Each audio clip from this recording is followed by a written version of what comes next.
Well, welcome to the February 2015 Sailpoint races for the San Diego Argonauts.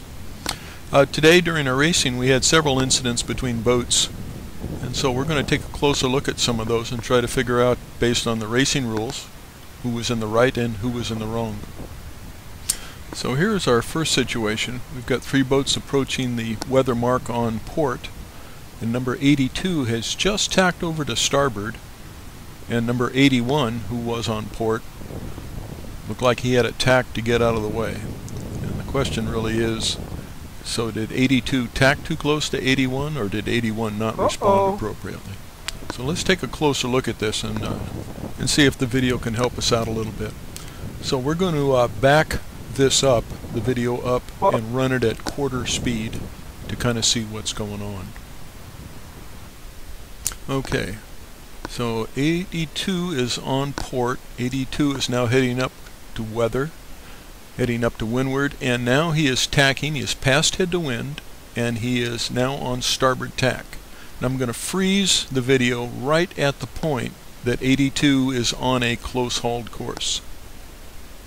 And of course, according to the rules, a tacking boat must keep clear of other boats. So 82 is tacking until she has come to a close hauled course. At that point, she has now gained her starboard tack rights. However, she must allow time and opportunity for any other boats to start to stay clear of her. So the question is, in this video, did 82 allow time and opportunity for 81 to stay clear?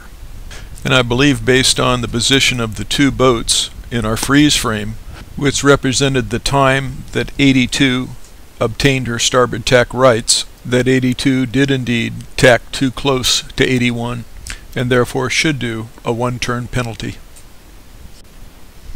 Okay, let's move on to our next situation.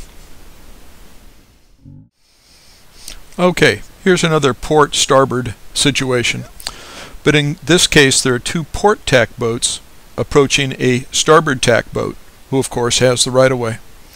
Now the leeward port tack boat, number 61, has the option to tack over onto starboard or to duck the starboard tack boat.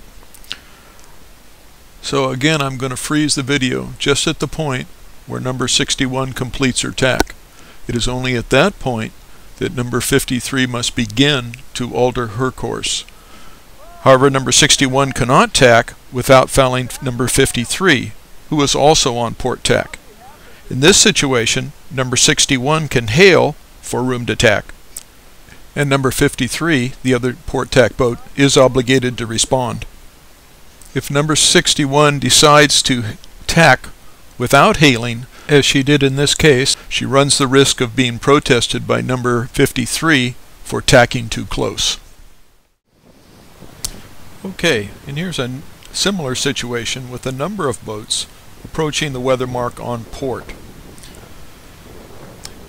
I think in a case like this, you remove the mark, and we've got a number of boats on port. So the same rules about tacking and staying clear apply. So any tacks onto starboard from these port tack boats must be done without interfering with boats that are on a tack, that is, on the port tack. And the port tack boats do not have to begin to alter course until the boat tacking over to starboard has completed his tack onto starboard. And the definition of completing the tack is that that starboard tack boat is now on a close hauled course. And it's only at that point that port tack boats have to begin to stay clear or alter their course. Okay, so here we are approaching the weather mark. A number of boats have now tacked onto port. There's actually three boats.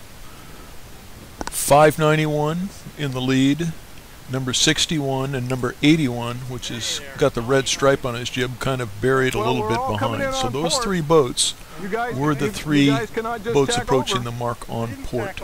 Well, somebody did. Okay, so I'm going to back this video up a little bit and again play it at quarter speed and see if we can kind of see what's happening here. Would you like me to do a turn? I didn't call you, Jack.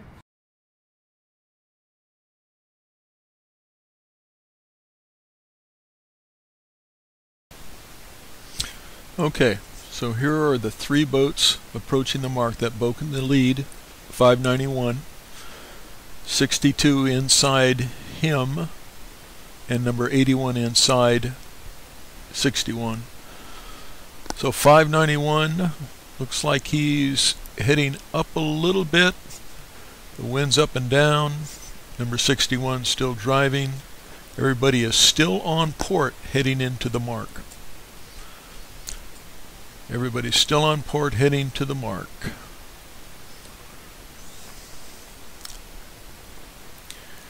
And at this point, it looks like 61 gets a good puff of air and just kind of drives through, and 591 tacks over to starboard. But 81, who was inside, hit 591 in the stern. Looks like he lost all of his way. 591 now continues around the mark. 61 also continues around the mark. So looking at this video, and again we have the advantage of being able to slow this down. It all happens real time, very fast. But 591 looked like he just tacked over, did not allow enough room for the other starboard tack boats, primarily 81, to be able to stay clear. So in my opinion, 591 should have done a turn for tacking too close. And of course the lesson is, if you're going to tack onto starboard, make sure that you can establish your tack and you provide enough time and opportunity for boats that have to alter their course, enough time and opportunity for them to be able to stay clear.